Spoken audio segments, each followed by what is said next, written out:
Selamat datang di channel PSM News ID. Kali ini saya akan membagikan konten mengenai jadwal pertandingan Piala Dunia usia 17 fase grup pertama. Yuk, kita mulai videonya. Pertandingan pertama Piala Dunia U17 Grup A, antara tim nasional Panama menghadapi tim nasional Maroko.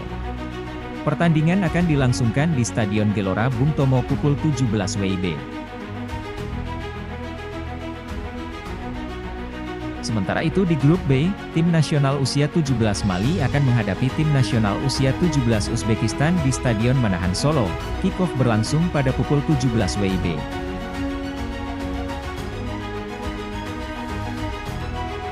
Pertandingan kedua grup A mempertemukan tuan rumah tim nasional usia 17 Indonesia menghadapi tim nasional usia 17 Ekuador, di Stadion Gelora Bung Tomo Surabaya pada pukul 20 WIB.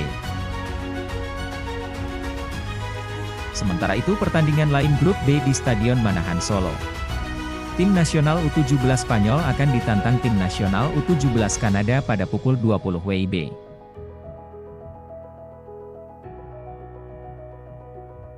Terima kasih telah menonton. Semoga video ini bermanfaat. Jangan lupa like, komen, dan subscribe. Sampai jumpa di video berikutnya. Salam PSM Mania, Ewako.